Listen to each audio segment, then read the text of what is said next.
It's a sign of the time. Sometimes I wanna press rewind by design. The blind are leading the blind. I'm gonna hit you where the sun don't shine. Don't fall behind, just follow the grind.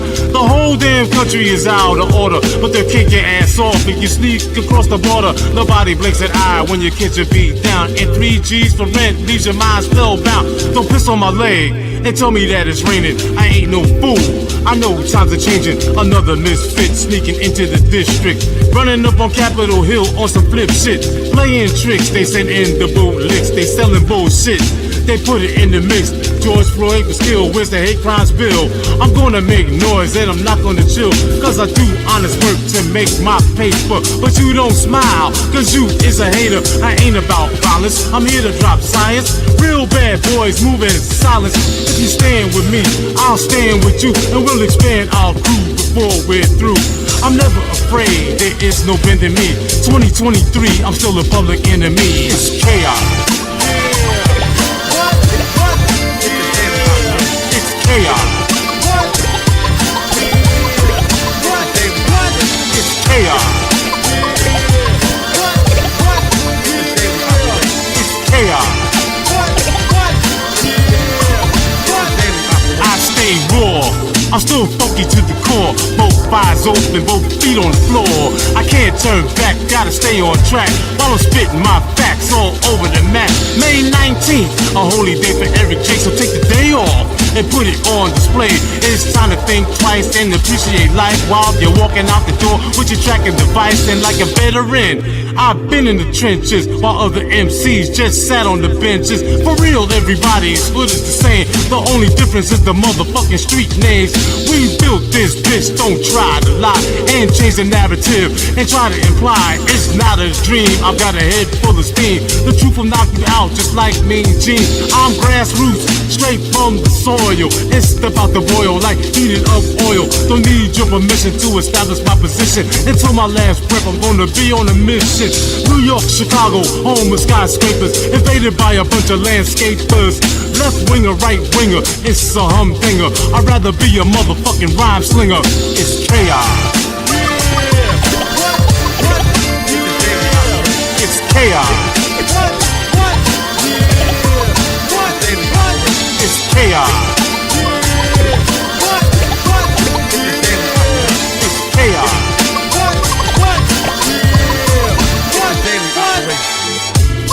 Yeah, trying to put the funk back in it.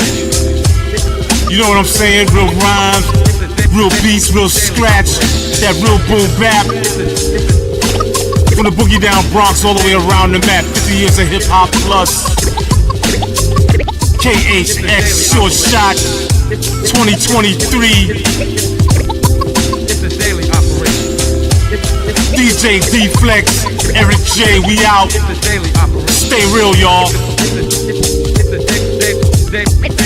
Daily operation. It's a daily operation.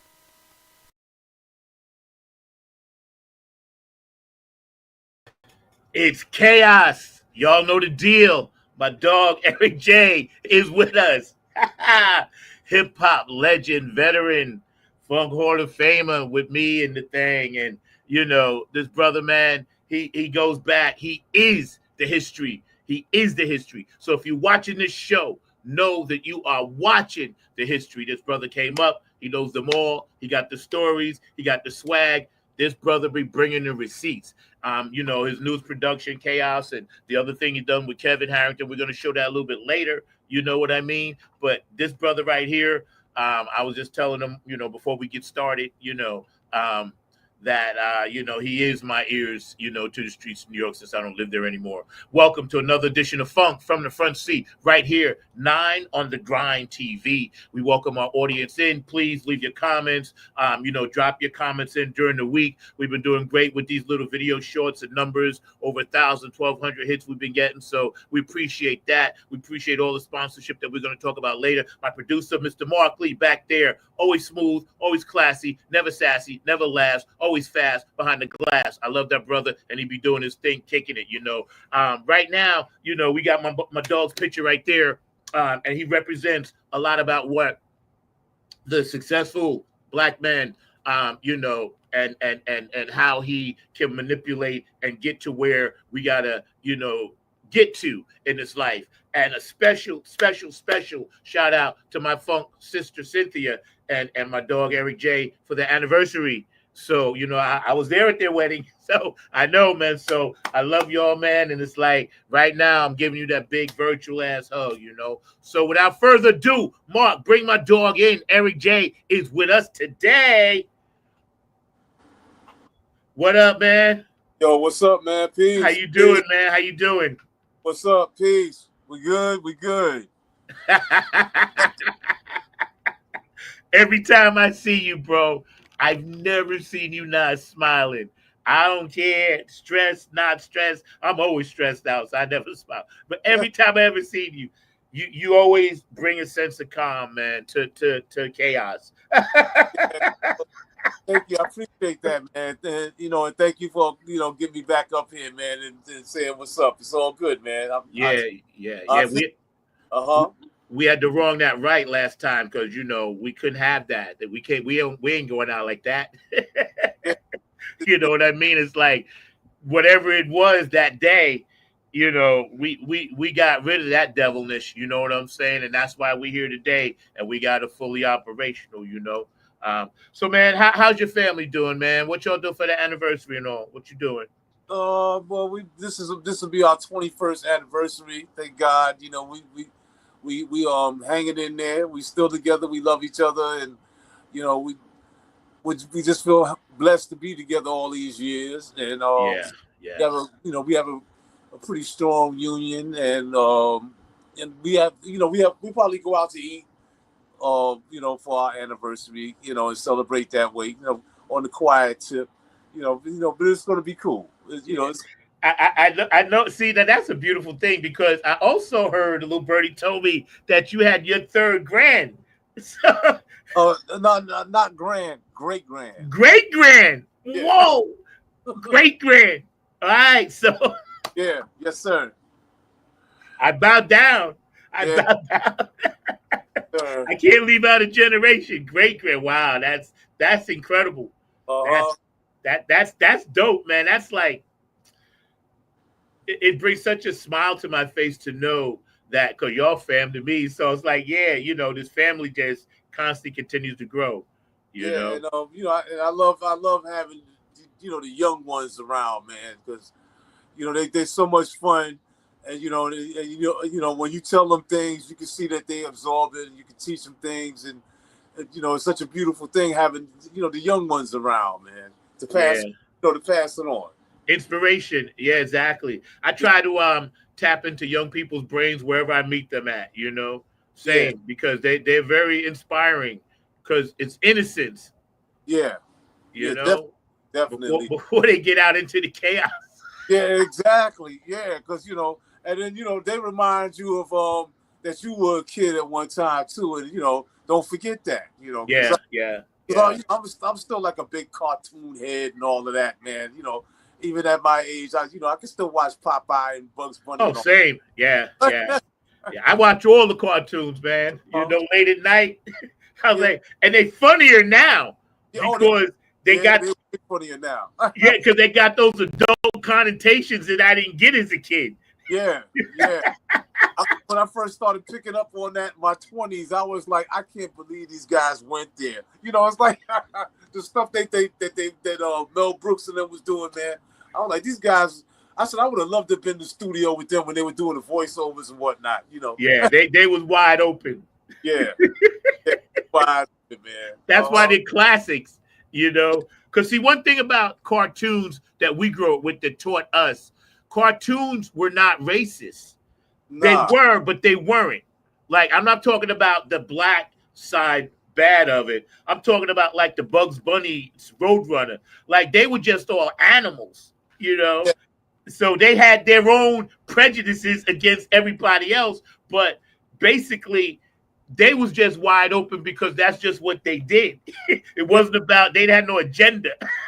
know, and good jokes are always going to be good jokes. You know, you can't. Yeah, If something funny, something is funny. You know, sometimes you gotta laugh at yourself. You know, you yeah, can't. yeah, yeah, yeah. But so serious. Right, right. All the time now, especially in this era we living in, man, with the the nonsense and Yeah, I know. the negative connotations of everything that can be thrown every which way, and people are just now throwing stuff every direction and seeing what sticks. Yeah, You I know. know, You it's know. sad. I gotta put when I put the TV on. You know, I gotta sit there and laugh at a lot of these people. I'm like, are you serious? Are you really serious? You take yourself that serious? You know? Yeah, Mm-hmm. exactly, Yeah, exactly, exactly, exactly. So, man, we've been listening to Chaos, right? And I yeah. know you write a lot from your heart and things that inspire you and past experiences. And take us back to who your family was in the music game. Before we get to you, you have some very famous uncles and cousins and things like that. So tell our audience that really, wants to get to know your upbringing and whose wing you were under. Well, my great uncle was a drummer named Sonny Greer, and he played for Duke Ellington, and he was Duke's drummer for a long time. And my mother told me that Uncle Sonny went down to New Orleans, and that's where he met Duke, and he brought Duke to New York and introduced him to all the local cats that Uncle Sonny was playing with at the time, Right. and they became Duke Ellington's orchestra, and and Uncle Sonny taught my cousin Milton how to play percussion and drums, and Milton went on to play with the Undisputed Truth, the Moment of Truth, Millie Jackson, Gil Scott Heron. He played with Eddie Kendricks. He was in Eddie Kendricks' band, so he played Eddie Kendricks' last gig. Oh And my God. yeah, he said Eddie, he had lung cancer. He had a lung removed, and Eddie he would go out and sing a song, and when he finished the song, he would walk off stage and hit the oxygen and come back on. And he said that was one of the best nights he heard Eddie sing.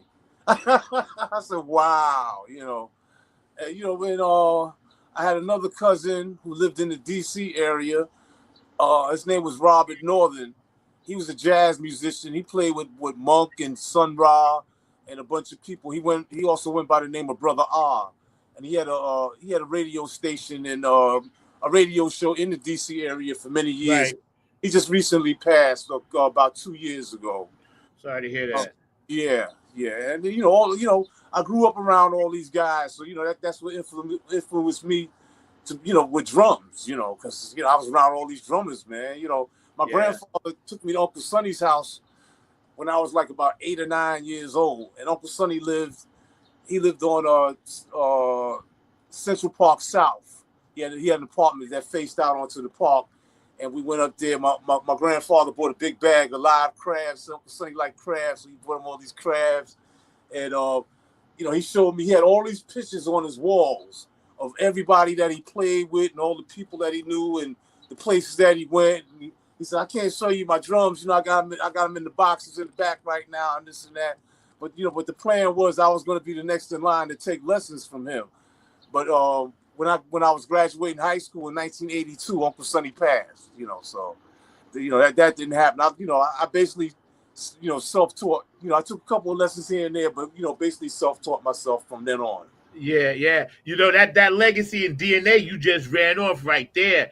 Like that, most people would kill for that, man. Because again, we carry our ancestors' DNA and musical gifts and genes, and Yeah. when you started first understanding the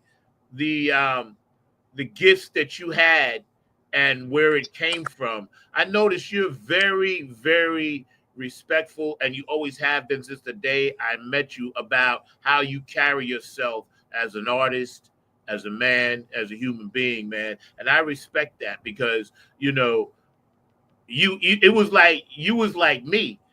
Like, and that's like I bonded with you like right away. I just like this is like you like a soulmate kind of guy. You know what I'm saying? Yeah. Because Yeah. I understood you know, where your heart was at, man. And I respect that, because so many people in this business, you know how it is.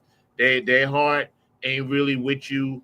They ride with you for a minute, and then they want to fake the energy, and then Yeah, they want to, like, you know, it's sad because at this point in our lives, we're just supposed to help each other. And so many people out here faking the funk, you know, and I leave that energy alone. And that's why, you know, when I met you, I was like, okay, this brother, he gets it. You know, you really got it. You have a brand about yourself, man. So that's why I was like, man, this is so cool. Plus, you knew everything. you yeah, knew like everything. yeah. I was like, oh, I don't have to sing two parts now because this guy knows all the parts. Yo, man, that was like, oh man, I was just like sitting in the passenger seat on the mothership, man, that whole time, man. You Yeah, know, it was a lot of fun, man. So when you finally got into, like, you know, growing up, and then you know, let's fast forward to all of these great rappers that you came up in the street with. And today we're hanging out with my main dog Eric J. You know, hip hop, you know, long time independent artist, and you know, doing his thing up there in New York City. So you know, we're gonna drop one of his other songs that we got coming up to Stay on Code in a little bit. But we thank you guys for tuning in. Funk from the Front Seat every Saturday at 12 o'clock. We're hanging out with Eric J. So when you started getting that, oh man, I got a scratch in the records, and how did that come about? well, you know, because you know, even you know, as a kid, you know, you know, it's not like how it is nowadays. You know, we had records as children. You know, Yeah, you know, whenever you heard a hot song on the radio that you really like, all you had to do was walk up the block to the local record shop and pay it 99 cents, and you get two songs for 99 cents. And that's you know, as a kid, that we collected every record that we could get. You know, my father would always come home with records and piles of, you know, every payday. It seemed like, oh, this guy yeah, got an album out, and oh, Mandrill got an album out, and all these good groups at the same time. And you know, and my thing was, I just stay in the living room by the record player. You know, you had the record player, you line up the records, you put it on, and yeah, pop one by one. right. And then, you know, me and my friends would start experimenting. You know, I like that part of the record, and just needle, you know, pick up the needle and drop it on that same spot and just keep it going and see if we keep it on beat. So, you know, and then the DJ thing started, you know, in my neighborhood. And, I didn't think about being a DJ because, you know, the guys were older than us. You know, we were like 8, 9 years old, and these dudes was teenagers, you know, bringing their equipment outside, you know, and playing all the jams, man. So, you know, but, you know, so I got interested after I went to a party at my high school after a basketball game. And it was done by the Collins brothers. And, man, them cats was in there cutting breaks and the sound system, man. I was blown away, man.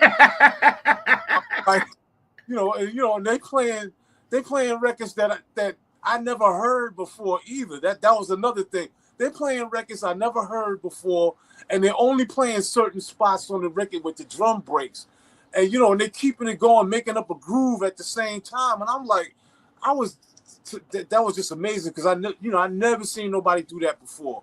And you know, they had their three MCs getting up there, getting busy. Kenny J, Wayne Will, and Papa Jam, and rest in peace to Wayne Will. We just lost him about 2 months ago. Good friend of mine, and we lost Papa Do Jam a couple of years ago. So, you know, there's not even too many Collins brother MCs left. You know, so I always give them a lot of respect, man, and shout them out. Got a lot of love for Mark and Jay, man. Them some cool dudes, man, and they still at it. They still play, you know. So, you know, that's what got me interested in being a DJ after watching them play. So, you know, I went home and started practicing on one turntable. You know, I met another brother named Danny McQueen, and he had one turntable, and we both like playing breaks, so we got together, and he would bring his record player over my house, and you know, we had them stereos with the record player on top and the cassette deck or 8-track on the side. Right. So we put them side by side, and we would turn one stereo up and then we would cue the other one up with the headphone in. And when we get to the park, we take the headphone out and then switch volumes. That's how we started going back and forth. Right. And that's how we taught. That's how we taught ourselves to DJ. And then he got his mother gave him some equipment for Christmas one year, and we were on, man. We already knew how to DJ, and we built our own speakers, and we started doing jams, and we started rocking out, outside, and community centers, and playing at boys clubs and stuff like that. My father used to hire us to do like the MTA parties. We were like 15 years old doing all that, man. Yeah. See, entrepreneurship. Yo, I know you saw it. There was a special I saw last season on Netflix or something about the guy who was like one of the original cats, light-skinned brother, had that the sombrero hat, and everybody. There's some. Cool Herc. I don't know who it was. It was a little short dude, and they said he was one of the DJs, and he would start at the parks, and whenever he came through, they'd be like, "Oh, so and so." So all the ladies loved him. He had like some kind of Mario. Yes. Mario. Was that? And I know it was accurate because it was a documentary. But was that part of where your kind of melting pot thing was happening?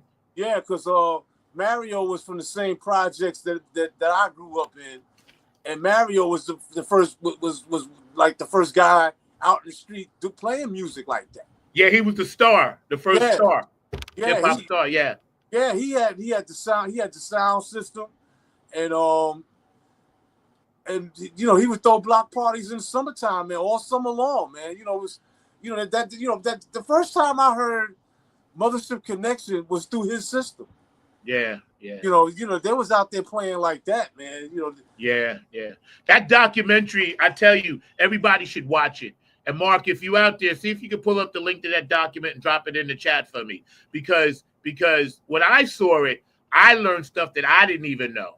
Because Long Island had its own kind of set of DJ. DJ Pleasure was dating my cousin from Amityville, and he was a pretty big deal out that way. But, mainly it started where y'all were at, right? Yeah. And then it trickled, I guess, out. But, house parties and stuff, people used to, do it, but it wasn't like what the city was doing at all. One of the first DJs I remember seeing was my mother and father got invited to a party, I think in Freeport. And we went there, and it was a basement party, and they had a DJ. And the guy all he was doing was he had 2 turntables and a mixer, and he would play a record, and when it would get to the end, he would just start the other record on the other side. He wasn't really mixing or blending or nothing. That's all he was doing. And that was the early 70s. Yeah. And the guys in my neighborhood at the same time was cutting. They was cutting records, in the early 70s. So, and Mario, to me, he was like really the guy that started hip hop, because everybody followed after Mario. You look at a lot of guys got started with Mario. Jazzy J from Zulu got his start with Mario. Grand Wizard Theodore started with Mario, and I know in the documentary they were saying, forgive me because I have to eat some candy because I got like throat issues, but they were saying that the gangs would protect them. They wouldn't let nobody bother them. Because Mario was a black spade. And the black spade started out in my neighborhood because I remember them well, man. Because because there was some, when they first started, it was just 7 guys, but they expanded real quick, man. They was enrolling cats like it was going out of style, and they would come through our section of the project, and they all had the denim jacket with black spades on the back, man. It's like, but they protected the neighborhood. Yeah. That's what they would say, yeah. Yeah, they protected our neighborhood. They wouldn't let nobody come in there and do nothing in Bronxdale. And if they didn't know you couldn't really come in Bronxdale. Yeah. And see, that's the way tribally back then it was about that. It wasn't like people make it out to be where it was constant gang fights. It really wasn't about that. It was about neighborhoods. Yeah, it was all about neighborhood protection because I I went to this school PS 119, and it was like considered in a white neighborhood, and we had to walk to get there. And one of my best friends, I think in 5th and 6th grade, his name was Bob. He was a white kid, and he lived across the street from the school. And when I would go see him, I would get chased out of his neighborhood for being black. And when he would come see us, me and my father would have to meet him a couple of blocks away and walk him into the project so he wouldn't get Right, jumped. right. Yeah, because it was no joke, man. And a lot of the great music and a lot of the great ideas and things like that, I know come from inspiration of being in certain environments. Like there'd be no funk and soul and hip hop and rap and everything else if it wasn't for us experiencing some of those things. Like, Yeah, our ancestors did with the blues and the jazz, whatever. That's real talk. And then, yeah. of course, here comes the government to try to exploit it. And, we'll get into that in a minute.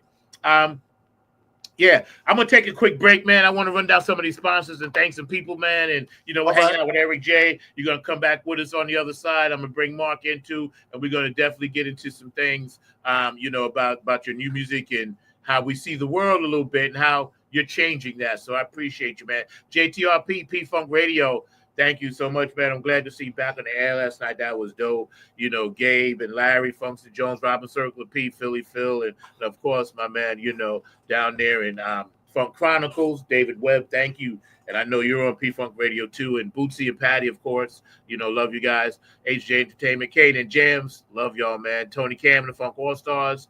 Nappy Funk Army, Oak City Music Collective, and incredible management down here. Nappy, Afterglow 92441.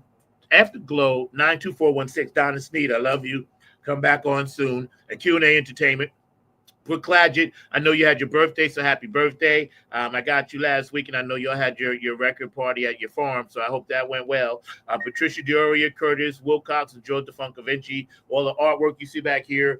These beautiful people are constantly hooking me up. Dr. Brookenstein, thank you for taking care of the website. And I got something for you to actually add. DJ Coccolino in Italy, and DJ Elizabeth in Ireland. And, of course, DJ Monica, I love you to death in Sweden. Thank you for spinning my stuff over there. And all the Funketeers around the world, all the beautiful people that support us. Cindy K. Lane, thank you for being a massive supporter, and we really appreciate you. And please send me a drop, so I can actually show it. I got a few more drops for you guys. I just want to shout out some people. So many people help, Mark and I do what we do, and we really appreciate that. So, a lot of times we just want to make sure we don't miss people. So my girl Lisa Love right Royal here, Funk Cali. fans, this is Lisa Love, aka Alpha Unc Omega, coming to you from Love's Temple here in Southern California, inviting you to 9 on the Grind, Funk from the Front Seat with Zach Robinson. This is what I want you to do for me. Tune in every Saturday at 12 p.m. Eastern Standard Time, 9 a.m. Pacific Standard Time. Come join the meeting of minds. I guarantee soul's growth and high vibrations, not to mention the love. Keep it. It's Peppermint Patty. Hello to everyone, all of our Club Funketeers all around the world. I want to say this to you. You're watching FFTFS on 9 on the Grind TV every Saturday, 12 p.m. Eastern to 9 a.m. Pacific. Oh my goodness, what a wonderful show it is. And it's with our Club Funketeer, who? Zach, on the 9. Zach is the vice president of the Club Funketeers. So we lift him up every day, and we thank him for keeping the funk alive. All right, go ahead. Let's do it, number 9. Peppermint Patty. Peppermint Patty, thank you, man. Love you, Boosie. Y'all are dope. Always support what we up, do. everybody? This is Kevin from the Kevin Harrington Experiment, and you're watching Funk from the Front Seat with my brother, Zach, Funky number 9 Robinson. If you didn't know, now you know. Hey, y'all. Linda Shiner here, talking about my brother from another mother, Zach Robertson's Funkin' from the Front Seat podcast. It's Saturday afternoons, 12 o'clock Eastern, 9 o'clock on the West Coast, and 10 and 11 in between. We talk about, I'm on there sometime, we talk about politics, music, of course, what's going on in the world, and whatever kind of floats our boat that day. So y'all check it out. Like I said, Funkin' from the Front Seat, Zach Robertson's podcast, Saturday afternoons, 12 o'clock Eastern, 9 o'clock West. Peace. Hey, this is Jen Vanderputten, writer of Code and Prose. You are watching Funk from the Front Seat with Zach Roberson. Tune in every Saturday at noon for excellent and important conversation. This is Joe Keys of Joe Keys and the Late Bloomer Band. Just did a show with my man Zach. Number 9, that's right. Number 9's got it going on. Check out Funk from the Front Seat. Zach Robinson, serious good vibrations, y'all. What we need. Peace. Hey fam, what's goody good? What's really good? My name is Jeff Roberson from the gospel group called Jeff Roberson and New Life. And I'm coming to you from the town that we had to name it twice. It's so nice. New York, New York. And I'm bringing you some news about my brother from another mother, Brother Zach, who's bringing you his hot new show called Funk from the Front Seat. Listen, he's bringing you funk from the vault, from the past, from the present, and into the future. He's got that music that makes the hair on the back of your neck rise up. He's bringing you funk all the way down to your toes. This is that funk that makes you really want to groove. Stay tuned. Don't touch that dial as he brings you funk from the front seat. Listen, let's go. Jeff be cracking me up, but he's perfect hype man. You know, one more. Hey, this is Keith Jackson with P-Funk Radio, inviting you to check out my brother Zach Robinson with Funk from the Front Seat. Saturdays, 12 noon on the East Coast and 9 a.m. on the West Coast. It all happens on 9 on the Grind TV and also on YouTube. Great guest, great conversation each and every Saturday. That's Funk from the Front Seat with Zach Robinson on 9 on the Grind TV and YouTube. Check him out. And thank everybody else for watching and hanging out with us, man, because you guys are always making this show what it is and making it possible. We appreciate it, and we love the fact that we get to sit here every week and put out content that will actually help feed your soul, help feed you spiritually, help feed the world. You know, we're back on with Eric J, my dog, sitting here chilling. Again, I want to thank you, man, for taking the time to hang out with us, man, and, you know, give us your journey on this hip hop journey, man. And when you realized the Public Enemy, the Run DMCs of the world, and, you know, Yo MTV Raps of the world, and hip hop had became this phenomenon that they started dropping in George and Drake and all of Dre and Snoop and all of them out on their West Coast thing. And when it became right before the nonsense got involved, there was a couple of years where it was so righteous. And I guess the powers that be realized, listen, this is going to awaken people's consciousness. So we now must shut it down. Because at first they wasn't sure how it was going to work, you know. And see, I got into, I was like, I wasn't really into hip hop. I was into it because, you know, you listen to it, but I got into it when I heard Redman start dropping that P-Funk stuff. I was like, oh, so now they got something for me. You know what I'm saying? Because the other stuff I liked, you know, Grandmaster Flash, that song is class. That song should be the national anthem of the country. Don't push me because I'm close to the age. Even more these days, man. You know, yo, bro. When I first heard that song, I lost my mind. Yeah, there wasn't a car stereo or radio anywhere. Yeah, that wasn't listening to that song at 12 o'clock in the afternoon on WBLS. I remember the first time I heard that as well. We were at a block party in the Valley in the Bronx, and they put that joint on, and we was like, "Oh man!" And then Then they played just the instrumental for like a half an hour. Yeah, And we grooved just off the instrumental for a half. yeah. That's Yeah. how fat that joint was. That song. And see, you know what's weird? Because in Amityville there was this little tiny place, like a roller skating rink, and Curtis Blow was doing his tour, and he had came through there in Roosevelt at that roller rink, and I was working with a band called Caution, and we opened up for him. Okay. And at the time, I didn't know what to expect. Right. I seen two guys bringing a turntable, right? And then he was there and his son was there, little guy, and that was it. And I was like, it was odd to I was like, how is this dude gonna entertain? You know what I'm saying? It ain't no instruments or nothing. How is he gonna entertain?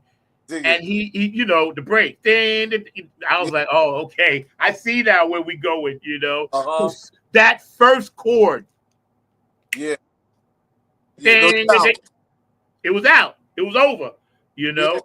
But see, you know, that was like that was a commercial record and everything, and that introduced a lot of people to hip hop. You know that and Rapper's Delight.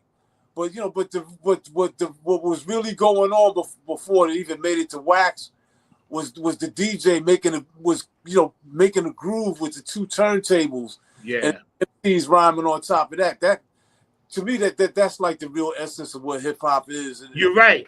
You know, because when you see it, but especially in those days, because you would come into a party, and the DJ would be playing like, you know, the top hits of the day, like whatever, like the dance songs was of the day, you know, and everybody would be getting into a party mood.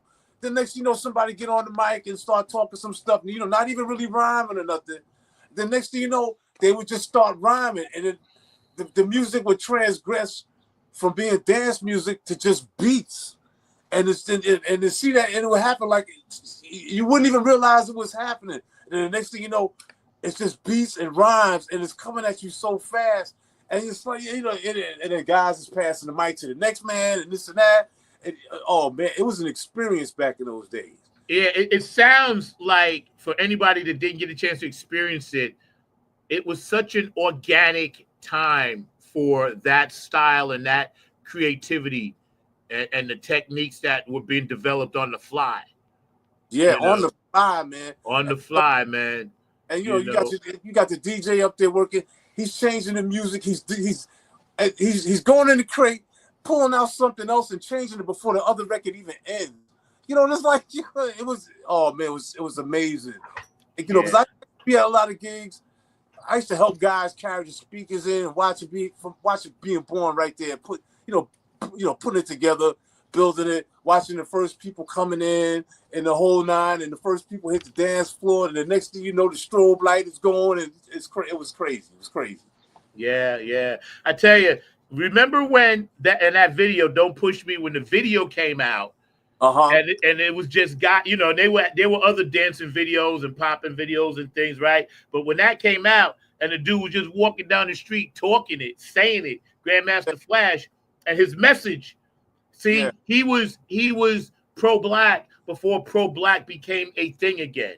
Yeah. You know what I'm saying? And that's why we got to get back to that now, and not be, you know, segregated, be inclusive, but keep in mind, conscious rap is what it should be about. Yeah, because my favorite rappers today are like Eminem and Pac and all of them, and they're conscious with it. But I'm sorry, go ahead. Yeah, because we never lost that in the Bronx, you know, because the Black Spades was like trying to be like what the Black Panthers was when they started, and you know that whole philosophy was still there, you know, of looking out for us, looking out for our people, and protecting ourselves, and then the music came as a relief to all that tension that was going on at the time in the Bronx. You know, it's like, these guys was like, let's bring the music outside and play for the neighborhood. That's what it was. Let's play for the neighborhood. Bring some music outside. That's what hip hop started as. Just to, as a relief valve for all the tension that was going on at the time, and a lot of times, the police didn't mess with nobody because they knew everybody would be at the block party. It's like all the kids in the neighborhood is there. We ain't got to worry about nothing jumping off nowhere else, and the kids are entertained. Yeah. I used to love when like Long Island had Amityville Day and Wine Dance Day, and because that was, like you said, that was the one day of the year where it was good. Something may jump off later, but for the most part, it was Yeah. a peaceful thing. Yeah. Brentwood Day, and I used to love that environment because every so many blocks it would be a different kind of little party going on. Yes. Yeah.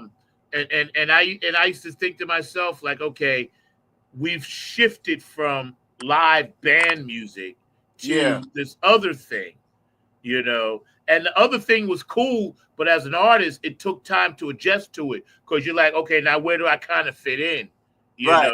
How do I become part of this process? And it Right. was a struggle for a while because bands really didn't have anywhere to go, because Yeah. DJs just came through and like they was everywhere. Yeah. Because when they started, because they took the instruments out of the schools. Because when I was in elementary school, I couldn't wait. I was looking so forward to going to junior high school, because every morning when we would line up, we see the junior high school kids filing in the school, and everybody had a case with an instrument. Yeah. And I was like, man, what am I going to play? What am I going to get to choose when I get to go? But by the time I got to junior high school, they start slashing programs. There's no more music programs, no more instrument, no more band. So that that was another factor in hip hop starting. It's like, well, yeah, we're still going to make music, and you're not going to dictate to us how we're going to make this music. We're going to use these turntables and these amps and these speakers, and we're going to do our own damn thing. Yeah. And see, and that I'm glad it happened that way, because it's part of history. Yeah. And that's why I want to document shows like this, because this is history, your Black history. Yeah. You made something out of nothing. One of Boosie's favorite things he always says to me, which is why he always supports what I'm doing. He says, funk is making something out of nothing. It is. That's what it is, man. You take that idea and And I always consider hip hop as a child of the funk, man, because the whole atmosphere of our early parties was what the funk was, man. Yeah. And all the music we played was the funkiest stuff that we could find.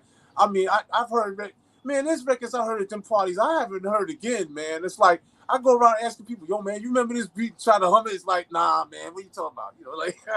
Yeah. You know what's funny? When you said that just now, I got triggered. Remember that beat? Doom, doom, doom, doom, doom, doom, doom. That classic cut in. Yeah, that's Bra. What? Who was that? That's Bra by Samande. Yeah, I remember hearing that everywhere. Right? Yeah. They'd be partying, like you said. Everybody be doing their thing, and then all of a sudden that would come on, motherfucker, kick an extra gear. Yeah. You know what I'm saying? You could be in it hard, and when that hit, you was like, oh, Yeah, that's still I remember that so vividly, bro. Yeah. Good times, man. Sweat, drinking, partying, and just dancing. No knuckleheadness, just dancing. I can remember being at a party and DST played this one record, and I was like, oh man, that break is crazy, man. And then to find out years later, it was a record made by Jeff Beck. I was like, wow, man. By who? Jeff Beck, the guitar player. Oh, right. Yeah. I mean, very creative people can take anything. You would have been able to take two rocks and a pebble and make some stuff work, because that's just creativity. You got that gift like that, man. But it's funny you said beats, because that triggered me. I hear that now in my head, and I see what I was doing when I was doing that.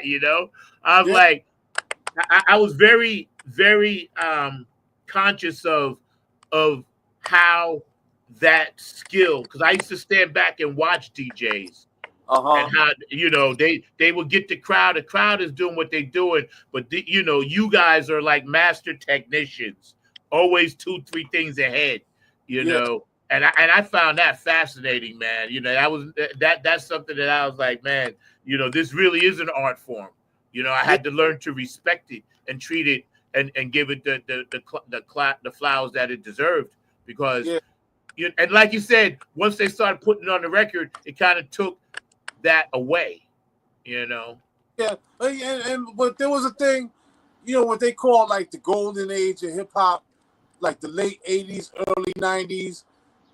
That whole essence of the music was still there, because it was the age that we could sample, and guys wasn't really getting penalized for it, and you could go in the studio and really be creative, and guys were taking records that wasn't even break records and making a break record out of a jam, because they were to go in the studio and build like that and chop up different parts of different records and put it together and make something totally new, and then have your man rhyme on that, But then like I was saying when we were talking earlier, producers like Sean Combs and them came around, and it's like, when we're going to sample, we're not going to sample like that.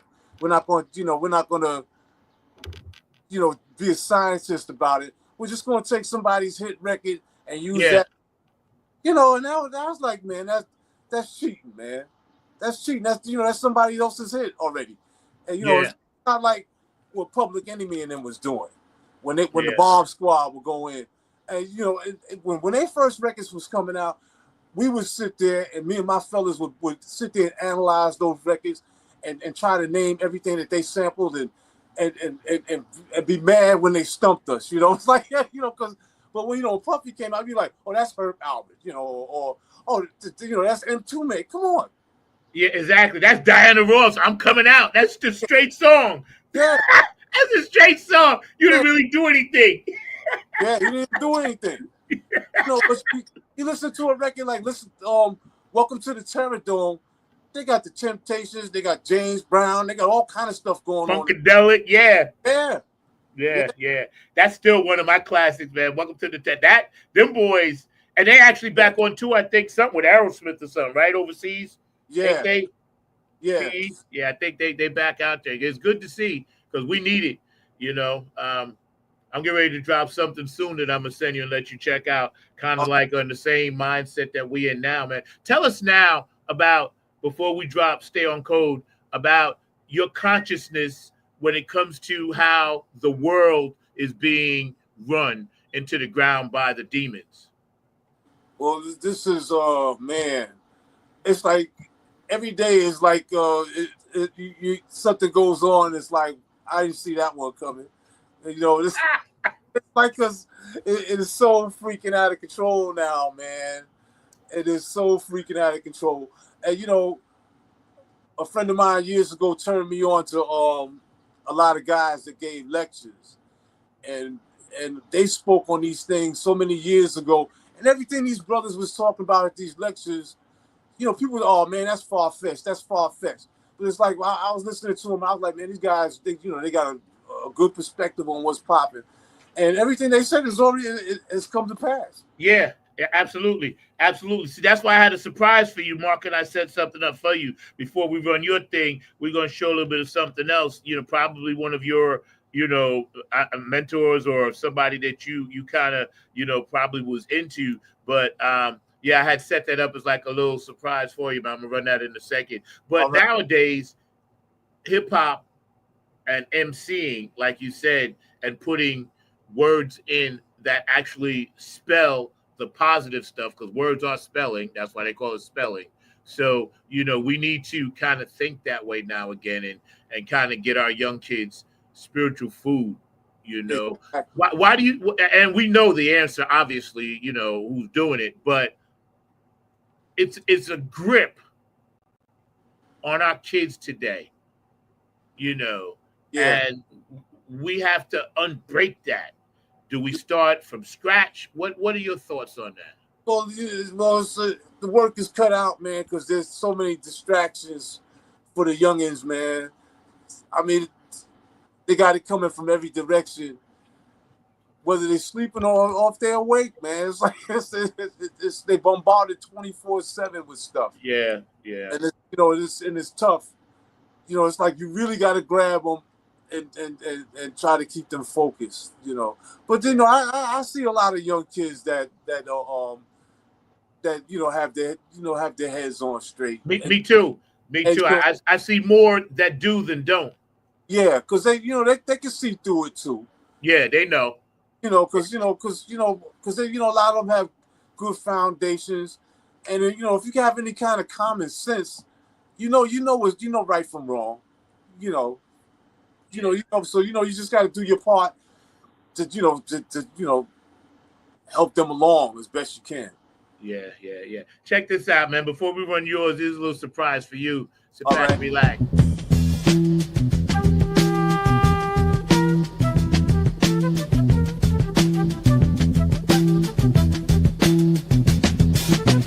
You will not be able to stay home, brother. You will not be able to plug in, turn on, and cop out. You will not be able to lose yourself on Skag and skip out for beer during commercials because the revolution will not be televised. The revolution will not be televised. The revolution will not be brought to you by Xerox in 4 parts without commercial interruptions. The revolution will not show you pictures of Nixon blowing a bugle and leading a charge by John Mitchell, General Abrams, and Spyro Agnew to eat hog maws confiscated from a Harlem sanctuary. The revolution will not be televised.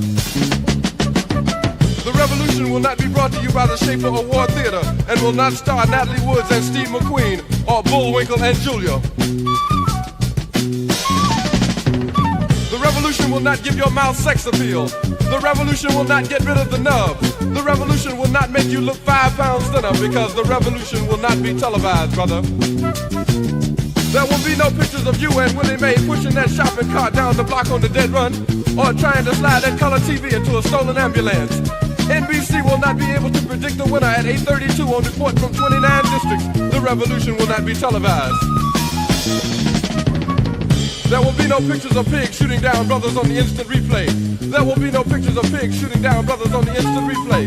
There will be no pictures of Whitney Young being run out of Harlem on a rail with a brand new process. There will be no slow motion or still life of Roy Wilkins strolling through Watts in a red, black, and green liberation jumpsuit that he has been saving for just the proper occasion. Green Acres, Beverly Hillbillies, and Hooterville Junction will no longer be so damn relevant, and women will not care if Dick finally got down with Jane on Search for Tomorrow, because black people will be in the street looking for a brighter day. The revolution will not be televised. There will be no highlights on the 11 o'clock news and no pictures of Harry armed women liberationists and Jackie Onassis blowing her nose. The theme song will not be written by Jim Webb or Francis Scott Keys, nor sung by Glenn Campbell, Tom Jones, Johnny Cash, Engelbert Humperdinck, or The Rare Earth. The revolution will not be televised. The revolution will not be right back after a message about a white tornado, white lightning, or white people. You will not have to worry about a dove in your bedroom, the tiger in your tank, or the giant in your toilet bowl. The revolution will not go better with Coke. The revolution will not fight germs that may cause bad breath. The revolution will put you in the driver's seat. The revolution will not be televised, will not be televised, will not be televised, will not be televised. The revolution will be no rerun, brothers. The revolution will be live.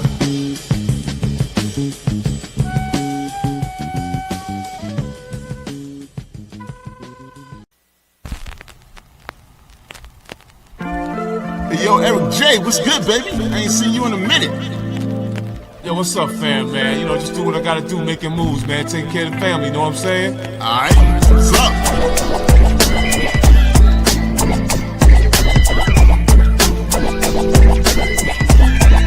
Come on and get down. I'm a soul man, 5-star gold man. One day I hope to be an old man. Pull out your phone and scan, man. Always on guard like a ruffian. The real ones are gone, I stand alone. It ain't the same without my man T-Bone. We used to Bogart all the way to the hardest heart. Last car, straight out of the train yard. Yo, son, America East is young. They set the table with a motherfucking ghost gun. What's up with that? Settle up with the fallout. In and out, 3 minutes for the knockout. It's not for debate. The haters are gonna hate, don't make me wait, cause I'm not gonna be late. I see you on the street, I'ma give you a pound. I'm still holding it down.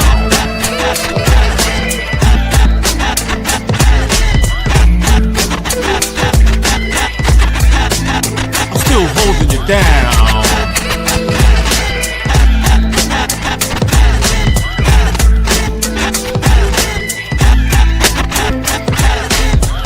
in the day I used to roll with strippers, but never compromise my grippers. I won't risk my life for a little bit of paper, a midnight capers, or busting on my neighbors. Sit at the table, watch me deal the cards. My head held high, I'm on the job. Even as I get older, still looking over my shoulder. 5 O's, one time was jump outs and rollers. Everything that glitters ain't always gold. You gotta scrutinize who comes in the fold. Modern technology owes the ecology an apology as I walk in my wallaby. All the bullshit it takes to stop it. You might have to clock it and drop the false profits. For glory's sake, all I hear is war talk. Guns are blazing on the streets of New York. The warriors came to the Bronx to hit Cyrus. That was the days before the virus. And if I see you on the block, I might give you a pound. I'm still holding it down.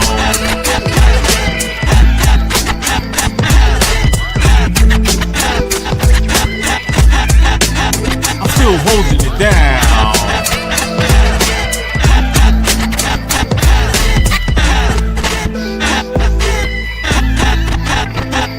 There's no testimony without a test.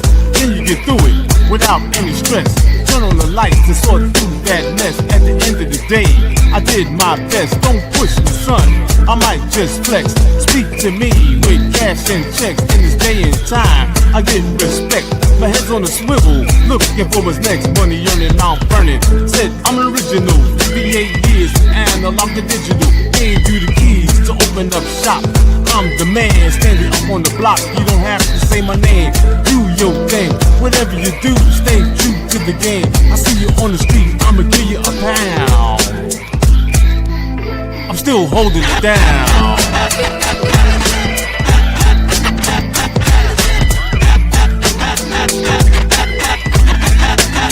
Still holding it down.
Still holding it down. You're still holding it down, bruh. Yo, I like how you put that kick in there. That little funk in there. What is it like working with Kevin and he's doing your production on this stuff, man? How do y'all make that magic? Kevin did that beat, man. Yeah, I know. I can hear it. yeah. Kev did that, man. He did all those kicks and snares, man. Man, I can't ask for a better beat maker, man. You know, yeah. Because he keeps the essence of what the golden days of hip hop was, man. You know, nobody's making tracks like that now. I'm not. The tracks that they come out with now don't move me. You know, that's why people, they mention different MCs, and I really can't listen because the track don't move me. I don't even care what the guy's talking about. The track got to grab me first, man. If you ain't funky, get out my face. Yeah, exactly. And like I was saying, I love because my favorite rappers, I got my Mount Rushmore, but it's always that on that one, that thing. That's what puts the hump in that music. Yeah. Especially when you blast it and that one hits you in the chest like that. So that sounds. I love the simplicity of it, but at the same time, it's technically proficient. That's what makes Kevin so good. That's why I love having him work on my stuff, bro. Because all I got to do is just tell him an idea, and then he just does it and then Yeah. sends it back. So It's Kevin, funky. you the It's man. funky. You know, what can you Yeah. say? Kev's a funky dude, man. True that. Uh-huh. Yeah. I'm very fortunate, man. To have him on. Have my back, man. Thank Yeah, for sure. Ain't we all? Trust me. Yeah. Brothers to the bone, man. I know Mark is looking up stand code. We had it, but then sometimes StreamYard will take stuff out and then, put stuff back in. But I wanted to see, Mark, you got that one back there, stay on code? The video, Eric J? You find it? Yeah, because we want to show that too. Now, I had some more questions for you. Going forward, yeah, right. It's on the one, right, George? My dog down in Texas. He said that's on the one, man. So kudos to you. Yeah, George. Eric is one of the OGs. From the day. So he kind of like you, Cindy, and the rest of us. We're trying to, this brother is definitely leaving that legacy for the young kids to understand. And that's why you appreciate it so much, man. When going forward, let's look at the Spotify's of the world, and I'm not calling out any one brand, trust me. And how this thing with we transfer, how little by little the little sharks are nipping at whatever pennies we could possibly get left. You know what I mean? Like, we know the government going to take their big chunk. Any major labels, they're going to always take what they want. But now, Kevin said something to me the other day, and, all the stuff about these platforms. They actually want to try to own bits and pieces of the song simply because you're on their platform. And, it's like all aspects of society they want control over, man. And this is another part of it, man. Now we're going to, you can't own your own music. That's why I had more respect for the days when we used to press our own records in Philly and throw them in the trunk and sell them at the mall. Money came straight to the artist. But with this, you're trying to get your music out, and somebody's like, you got to pay. We get in the cut because you're using our platform. Yeah, that's crazy. And you're right. Yeah, it's crazy. Okay, go ahead. Yeah, because my feelings is it comes from the administration that's in DC now. It comes from the top down. We got like a crime family in charge, and they running everything like crime. They grifting. Yeah, they grifting. Yeah. Yep. It's all mafia stuff, man. It's like, it is. We're muscling on everything. Yep. And if you got anything to say about it, we're gonna break your legs. Yep. Or kill you, or you disappear, or tapes disappear, or videos disappear, or people commit suicide in cells and you don't see them for 3 minutes. All kinds of stuff. I know, man. And, oh man, there's so much going on, man. And with these platforms, it's just another aspect of this, man. It's just like they want to muscle in. Right. Like when we play a nightclub, all of a sudden a guy show up. Hey, can I talk to you for a minute? It's like, who are you? You wasn't even at the show and you want to get paid. Yeah, exactly. And with this new thing now, because I have some friends that work at iHeart and stuff, and I'm friends with them on a personal level because that's their gig and they have some show. I was actually on one of their shows, but I saw all this coming a while ago. As soon as they have the platform that you can transfer music, and I can't really say the name, whatever, but it's like, I was like, well, how come you got the premium? Just always give me the free one. Yeah. Why are you trying to charge? I'm gonna come for the free one. Yeah. So why you even have the other one up there? Yeah. And so this one will transfer in 3 seconds, but if you use the free one, it takes 5 minutes. Yeah. Like, why do I care how long it takes? I don't care how long it takes. It's gonna get there. Exactly. Exactly. And now you want a piece of the music too? Yeah, now you want a piece of the music too. Yeah, like, yo, I swear. you ain't play one instrument, you ain't write one damn lyric, and you still want to cut. You don't even live with me. Yeah, I know. you, I know. you don't even live with me. Oh man. You know, oh man. Like a bad science fiction movie, man.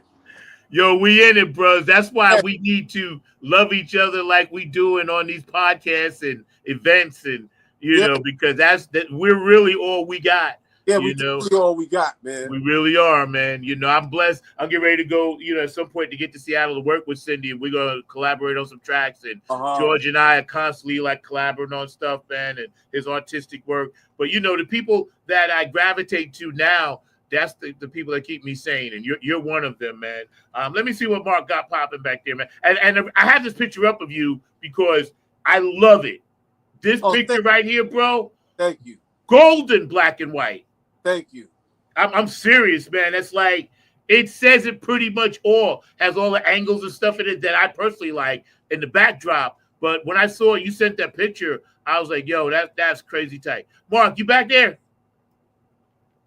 Do we got that up? See if you pull it up for me. If you do, son, that would be great. Mark is multitasking today. He's at a poetry slam. Or going to a poetry slam. No, you're not doing a poetry slam. You're going. Okay. He said he's going at the Hayti. I'm trying to work with Hayti down here too to get some stuff done, man. So, but I'm going to see you real soon because, we got some things we got to finish up there. So, stay on code. What was that about? Oh, that was just about staying on code, man. There's like basic rules that we all should be following just to be sane and working with other people and taking care of our own and all of that kind of thing. That's basically what I was driving at. And I was trying, I think I called out a thing or two here and there, that kind of action. Who shot that for you? Because I know, did Nancy shoot that? Nah, my man Waverly, man. He had a camcorder. We went to my old neighborhood in Mount Vernon and shot around in Mount Vernon with that one. And, right. Okay. Yeah. Yeah, I always like that. Mark is back there working to try to find that one. I know we have it somewhere. We got so many videos in here, man, from the years that we've been blessed to actually take these journeys with people, man. It's really cool. And sometimes I go back and I just look when I have time just to see all the stuff and people that we've talked to and things like that, man. And it's like really, it's interesting, when we have people on that are always positive and that are aware of the sign of the times. I call them the dark energy drainers because they're out there. And beware, everybody. I'm telling you, just beware, man, because it's crazy. You ever notice, like, when hip hop became a straight government commodity, that it went into every single commercial? Oh, definitely, yeah. Because I can see that they seen what it was. That through the music. Because, if you know sound and you know how to manipulate sound and frequencies, you know how to go right into certain parts of people's brains and bring your message directly into them.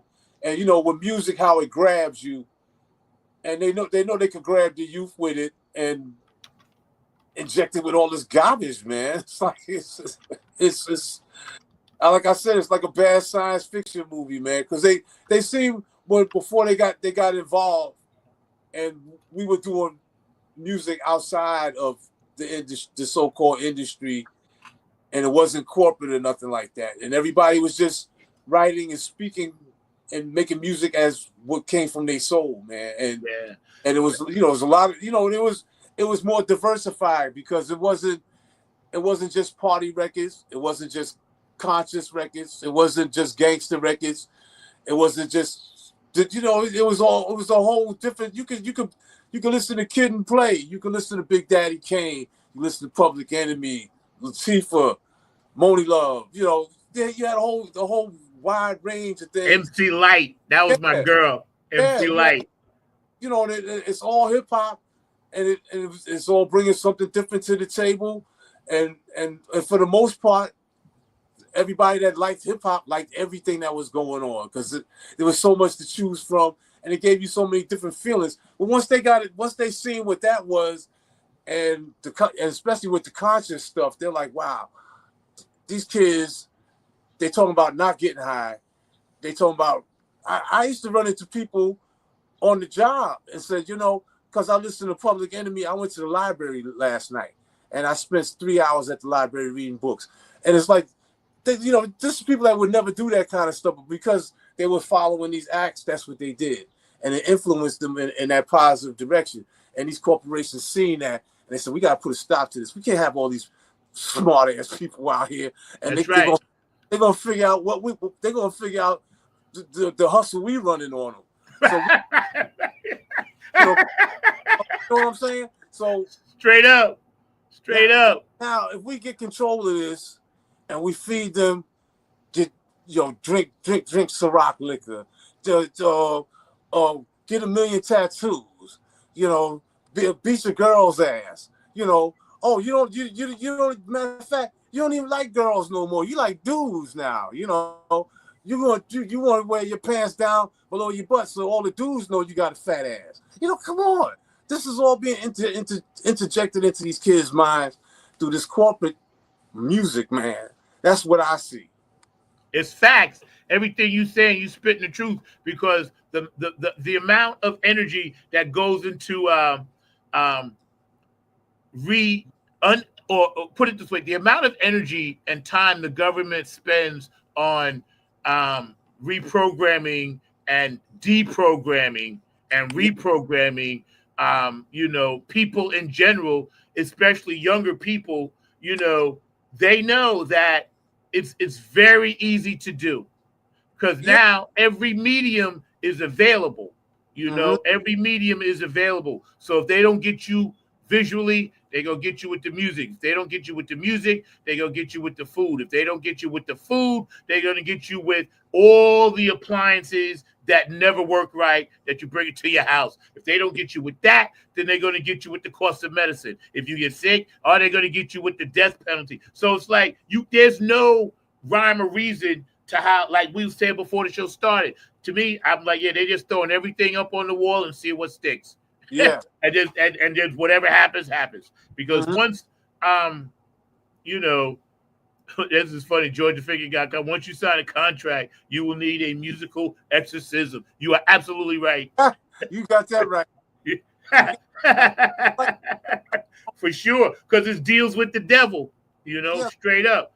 That's why we gotta stay independent, Cindy. I'm serious, George. We gotta stay indie, man. And now they figured out, well, independent artists, we already paying them the 98 cents. So now we're going to take half of that. You know? I got a check from Spotify. It was for like $18. Wow. Yeah, $18. Wow. Yeah. That's what I'm saying, man. These are all mafia rates, man. You know, and you know that's why I rarely use like credit cards and stuff. Everybody's like, oh, you got your debit card, credit card, you go to the store. I'm like, no, I'm paying cash. Because you look at these interest rates, man. And it's like, you know, the mafia used to borrow at them same kind of rates. And if you didn't pay, they break your legs. These people are worse. Yeah. They break your credit. And next thing you know, you can't do things no more because they done broke your credit because you late. Yep. And see, when the mob ran the country, was actually better because they took theirs, but they let something trickle down to us. Yeah. You know, we had the trickle down effect, you know, but now the trickle down is gone. And as artists, they know we're coming after them with our lyrics. They know that because that's why we're here. That's the purpose that God designed us to specifically bring attention, like a street Bible kind of thing. Like everybody don't go to church. That's what I keep telling my nephew. You know, I said, so sometimes you got to reach people on the level, spiritual level. Ain't about religion. You got to say, listen, this is what's happening in the community. This is what you should and shouldn't eat, you know. And that's why they're coming after us now as indie artists, because they're like, wow, these people are out of control. You know, I'm writing Revolution, United We Stand. I got a song coming out soon. So, you know, you're writing, you know. And Mark, could you introduce this song and come on and introduce this brother?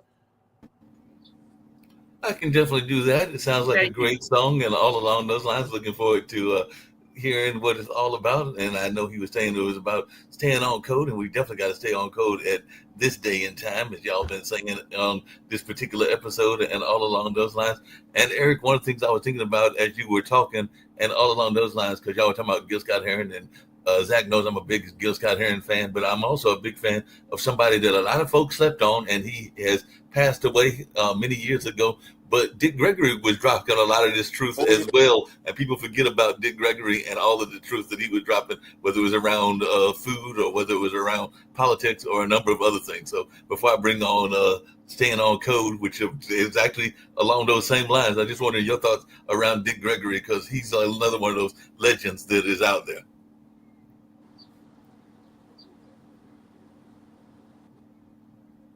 My thoughts on Dick Gregory? Both you and Eric. Oh, okay, man. you can ask him.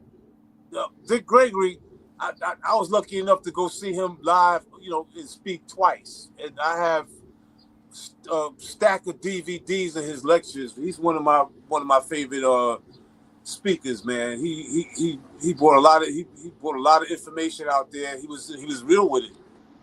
You know, rest in peace to him, man. His wisdom is missed these days. Yeah.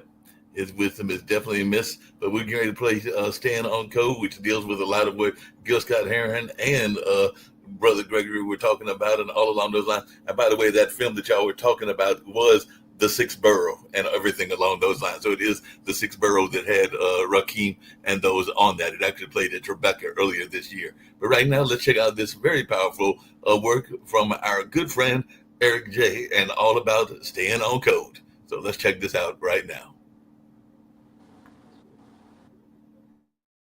This should be played at high volume. We have perpetuated this bullshit and killed our community. Gentlemen.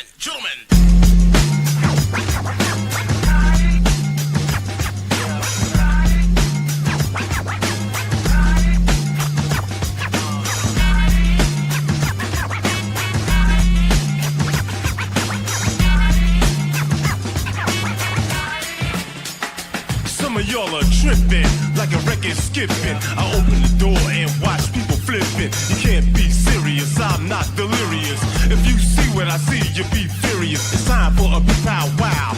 Looking around, we're all Detroiters now. You fell into the habit of trying to be democratic. 60 years later, you got the same static. Sound the alarm, no time to be calm. The clock is ticking all the time bomb. You wanted civil rights, but you never been civil. Out of your mouth, you're popping all that dribble. Too many suit and ties are getting paid off, while regular mugs like me are getting laid off. I'm more than willing to carry the load. Brothers and sisters, it's time to stay on code. Check, 1, 2, 1, 2, yo, yo. Time to stay on code.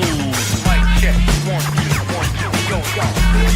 Time to stay on code. Mic check, 1, 2, 1, 2, yo, yo. Time to stay on code. Mic check, 1, 2, 1, 2, 2. Time to stay on code. Right now in this country is being ran by political lobby groups, super PACs, people with much more money than you. A tit for tat, a prick quo quo. Everywhere you go, it's a minstrel show. Are you hiding behind Biden? Stop crying, black people looking up, and we are flying under the radar like the black market. I know my melanin makes me a target, so lace up your boots and button up your shirts. For this madness to cease, you gotta put in work. Mic check, 1, 2, 1, 2, yo, yo. Time to stay on code. Mic check, 1, 2, 1, 2, yo, yo. Time to stay on code. Mic check, 1, 2, 1, 2, yo, yo. Time to stay on code. Mic check, 1, 2, 1, 2, 2. Time to stay on code. Mic check, 1, 2, 1, 2. Stay on code. Mic check, 1, 2, 1, 2, yo, yo. Stay on code. Yo, yo. Stay on code. Mic check, 1, 2, 1, 2, 2. Stay on code.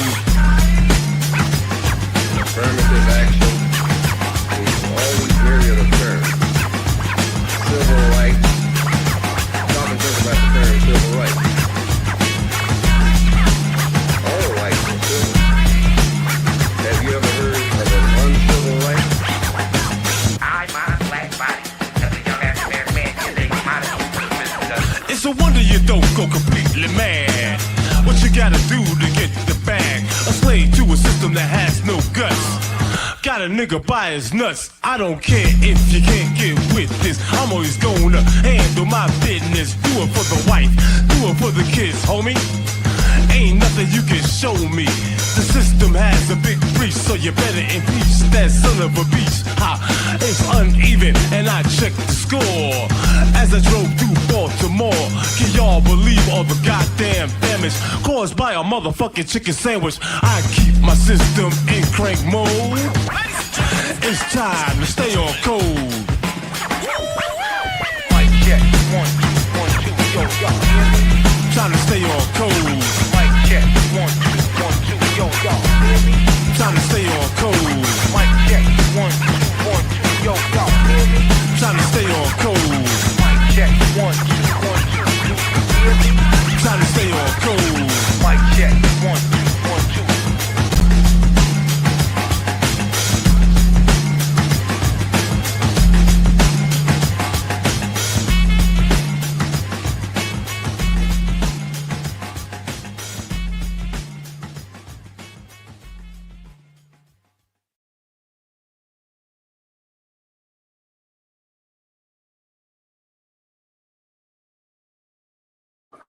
Time to stay on code. That's what's up. Exactly.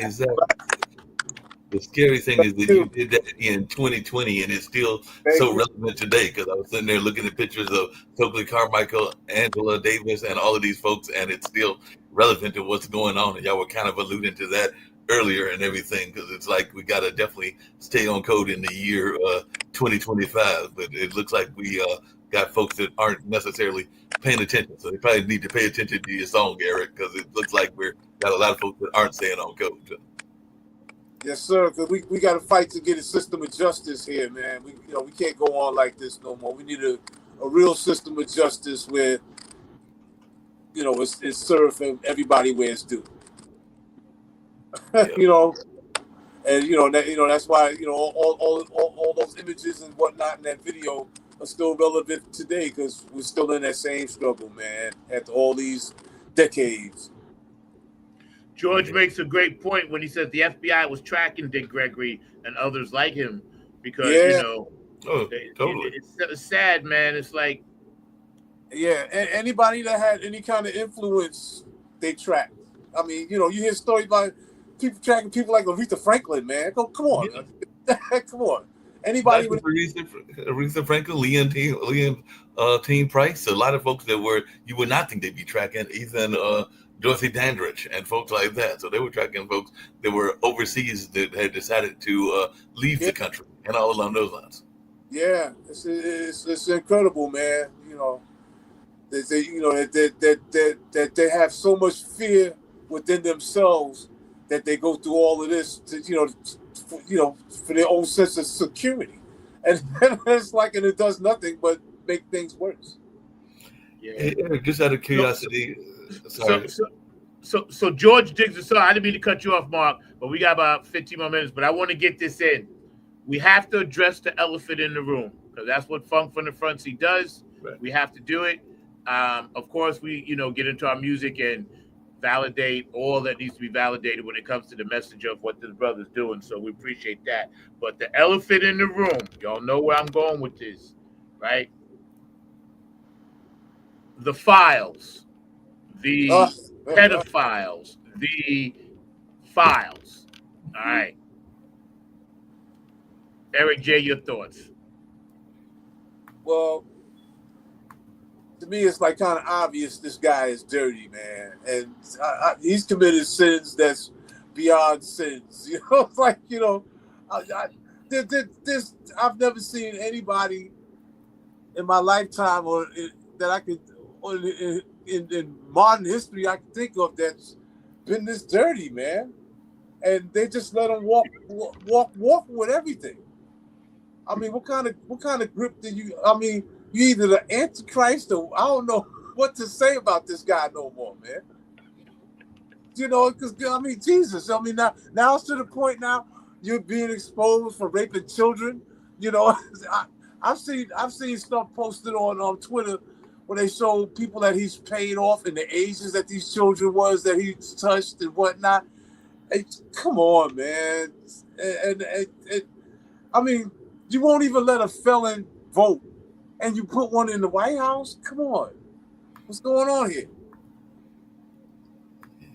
Good point, Eric. And everything that he's doing is the same stuff that they framed our people for with COINTELPRO and all along those lines, because there weren't folks that were necessarily doing it. There might have been some folks that were doing some things that were underhanded and all along those lines, but they were not to the extent of what the person that's sitting in the White House has done and all along those lines. And there are a lot of our leaders were kind of taken out because of things that they were alleged to have done. But we've got the receipts of some of the things that he's done and all along those lines. So, but he's still sitting in the White House. So I agree with you that it's trying to figure out what kind of terror dome we're in this particular day and time and everything like that.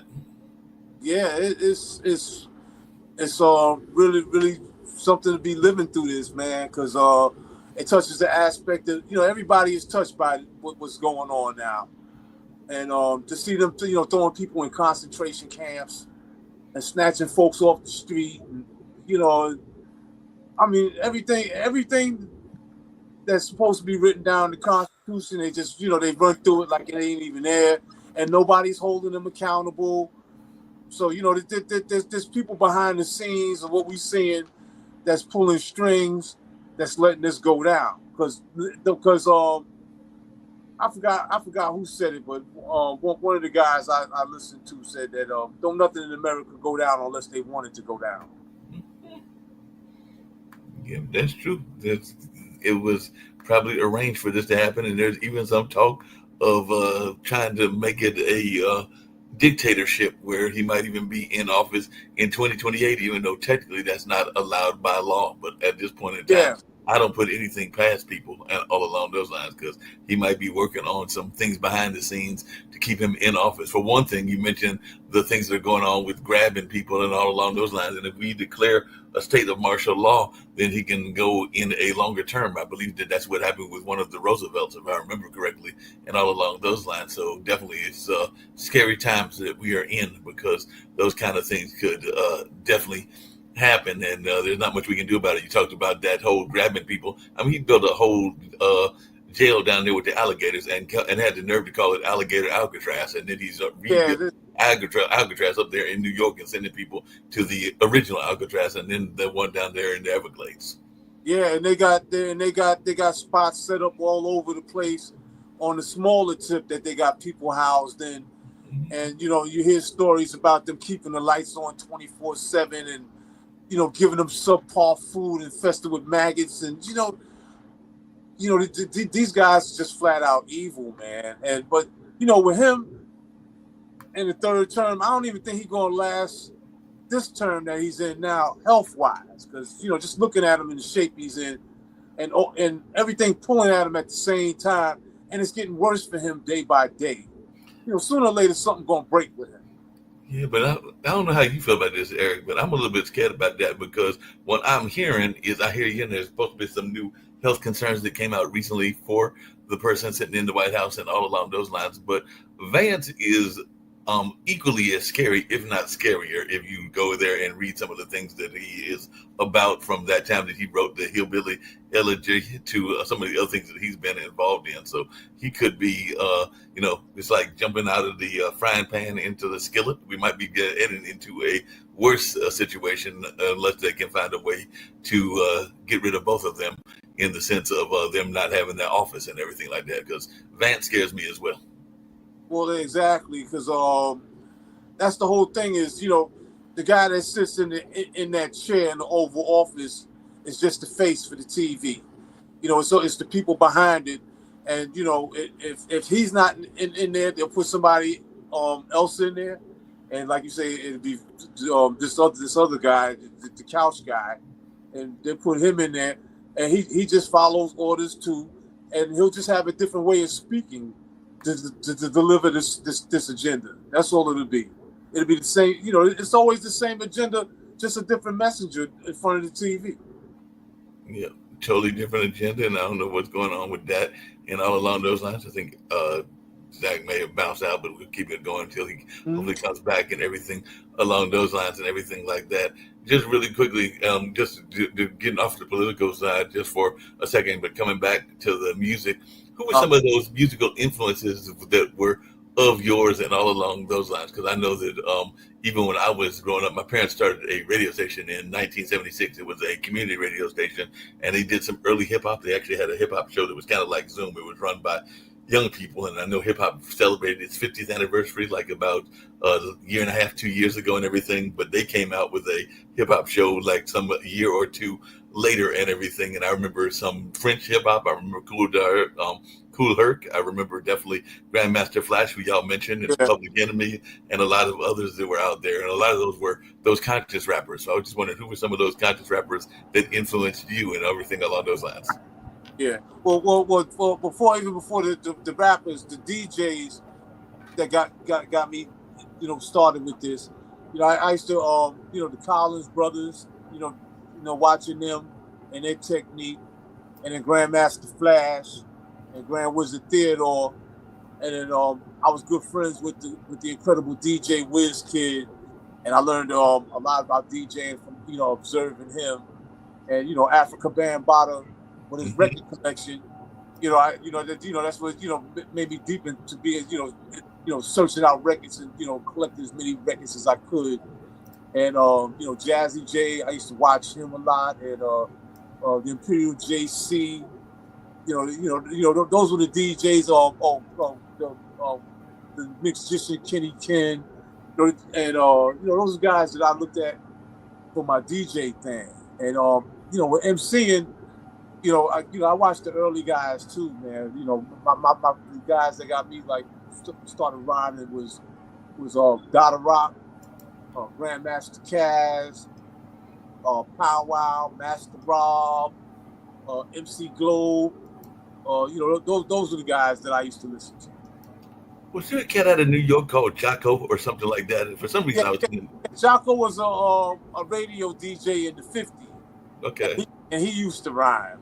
I thought he used to rhyme, and I thought he was like early, even before hip hop was hip hop, that he was doing rhyming and stuff like that. And I thought that I'd heard that he was kind of like a predecessor to hip hop, kind of the way that the Last Poets and Gil Scott and others were. But it seems to me that I thought I remember him being considered a predecessor to hip hop. Yeah, he used to go eat the Jocko, I'm back on the scene. With the record machine saying, "Ooh, Papa Doo, how y'all doing?" Don't ask me why I glitched out as soon as we started talking, but I did. So I'm back. We're back, and we can go back to the political discussion. I know we were. No, we good. We got a little bit of time left, but something weird in my building. I guess it gets too hot. I don't know. It's like 100 degrees down here for like the 3 months in a row. We've been frying ourselves in a frying pan down here in North Carolina. So I don't know what it is, but sometimes it just gets hot. I guess the whole system shuts down. But yeah, I was just listening to what you guys were saying while I was rebooting the whole computer. Thank you, Cindy. Thank you, George, for all your great comments. I'm looking at some of these things now. The KKK definitely pivoted the White House, about some of these things with this letter. The only reason I had asked about it is because since we actually do a show of information, that's part of what people are talking about right now. And like Brother Eric J said, it's like there's no way that, we're going to like get out of this thing by being individuals. We got to come together, musically, artists. Let's just write as much stuff as we can and leave our mark here. So we're telling the truth, be truthful in your art, especially young people. It's important because it's going to be your legacy. Whatever you write now, that's what it's going to be about. We can write love stories and we can write love songs and, beautiful songs, and we can write political songs. But as long as it's from the heart, that's what we got to do. Doesn't matter what you write, as long as it's coming from that spot of caring, love, peace, and harmony, that our ancestors wanted us. And this is not about being a black thing. This is inclusive, everybody, men, women, children. It doesn't matter your race, creed, or color when it comes to spreading love. Anybody can spread hate, but spreading love is hard. No, it is definitely hard to spread love and everything like that. And I know you do a great job of that, as does Eric and a number of other guests that we've had here on this show and on this network and everything along those lines. But I do have to tease you about something you said earlier and all along those lines. And I'm not saying that you are not totally correct and everything like that, but there was some political overtones. As a matter of fact, there's a guy that is a professor here at Durham and everything along those lines, and he wrote a book about it. So there was some political overtones, and I don't know if Eric thought about this to some of our early comic books and everything like that. It wasn't so much around race as it was around class and imperialism and stuff like that. But yeah, I know that there's a Latin American author that wrote a book about it and everything like that. I'm trying to think of his name. Both him and his son have been in that field and all along those lines. But just to explore how some of the cartoons had kind of capitalistic overtones and all along those lines. You asking me? No, I'm asking you and Eric, because there was a guy that wrote a book about it. He actually wrote a book. It's called about how it had Donald Duck in the title and everything like that. We were just looking at somehow how the early comics had this kind of overtone of trying to maintain the system. Oh, totally. Definitely. That's part of it. Walt Disney was in the Illuminati. Everybody knows that. Yeah. Oh, definitely. You know, with like what goes on now. It's, you know, they push their propaganda through what they know that people that they can reach the people with the easiest. And you know, comic books. You know, kids go pick up a comic book. Shoot the Jap and the Yap. You know, and all that kind of stuff was going on, man. Yeah. You know, they know what they're doing. Yeah. You know what was always funny? Even as kids, we knew this, but we knew the magpies was the black people. Mm-hmm. Yeah. You know, the two crows they had on the hats. And they used to like, we automatically knew. I was like, yeah, there go the black people right there. I watched the first Popeye yesterday because I downloaded all of the Popeyes. I watched the very first Popeye, and him and Bluto were at a carnival, and they had one of the booths. And they got a black face sticking through a hole, and they throwing baseballs at it. Yeah, you know, there's a lot of stuff that got banned, but you're right. It was some horrible stuff out there. Yeah, you know, representing how we as black people were seen, and see now we've changed a lot of that, and we're going to continue to change it. You know, our white brothers and sisters that are down with us, our Latinos, Asians, whatever, they all know the deal. You know, because it was never going to get fixed, you know, until people started speaking on it. You know, I know we got to wrap up and get Eric to the last word and everything. But the book, just in case anybody wants to read it, is called How to Read Donald Duck, and the author is Ariel Dorfman. That's the author that is connected to Duke University. So if you're not familiar with that book, go get it. But it's basically a book that came out in '71, and it's a book by Ariel Dorfman and Armin Mandelhart that looks at Disney from a kind of like a class and Marxism kind of point of view and everything like that. So it's an interesting book. I've actually read parts of it. Yeah, I think I'm gonna look for that. Yeah, there's so many things out now, you know, that are coming out from stuff that we grew up with and watched. And now that we have a chance to change it, we're blessed to be alive, to connect with people around the world, thanks to the internet, which is why I love it. I hate it, but I love it because it's a necessary thing. I never would have been able to meet people without reaching out through social media. But beware of this. Remember this. The first thing social media always asks you is what's on your mind. Okay. Yeah, exactly. So don't let the internet use you. You know, you use it for what you need it. Because anything that's going to ask you what's on your mind already has a predisposed notion about it. Right. Like they're talking to you. You're just an inanimate object. I'll tell you what I'm into, but the question, what's on your mind? They're literally telling you, listen, we want to know. You know, we want to know. So, yo, Eric, man, it's been great seeing you and vibing with you and laughing and glitching out. Wasn't you this time? It was me. Yeah, man. You know, it's been a ball, man. We're going to give you the big screen and any last words that you may have. You know, that's funny, right, George? Any last words that you may have well, we want you to speak on it, man, and let people really know it. What the deal is when it comes to you and your music and your. All right, I want to give a birthday shout out to my mama, man, T Life. Today is his birthday. Happy birthday to you, my brother. Hopefully, I'll get to see you soon. We get to hang out. And I'd like to say happy anniversary to my beautiful wife coming up on July 24th. I want to thank you, baby. Love you to death. And I'd like to say what's up to all my peoples in D.C., my man Tony Sachs, who's now playing with EU in the horn section. Keep doing your thing, man. And peace to all my homies in D.C., Kirky, everybody, the whole gang, 32, all y'all. One love, and peace to all my hip-hop brothers here in New York, my man Booski, Kev Rockwell, Waverly Timberlake, my man Greg. Man, it's just so many people I like to give shout out to, man. And want everybody to stay safe out there, in these trying times that we're gonna get through this, man. We always get through it, but it'd be a little rough. Well, everybody gotta knuckle up, we gotta knuckle up, keep our heads up, man. All right. So, thank you for having me once again, and enjoy the rest of this weekend, and stay funky.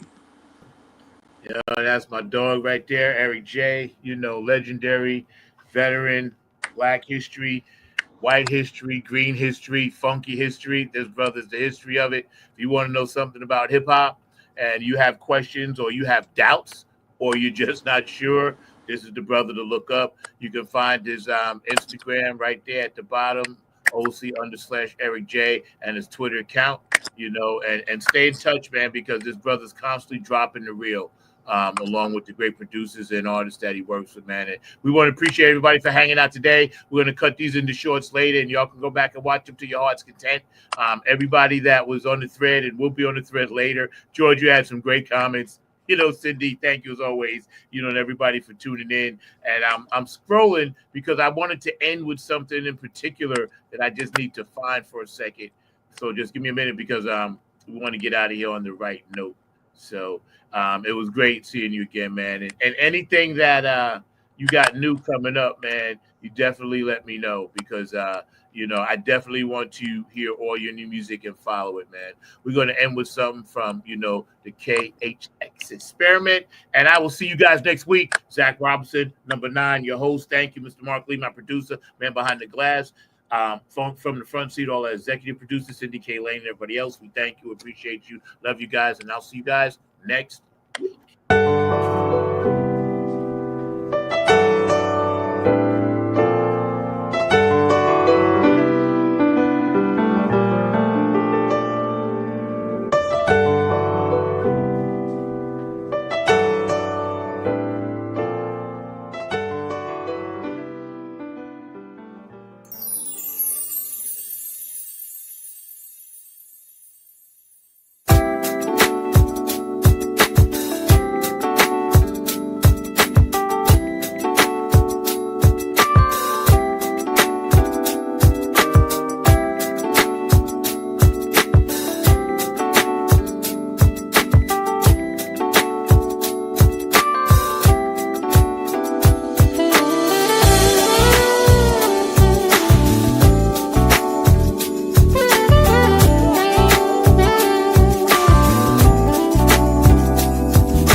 I'll see y'all next week. Peace out.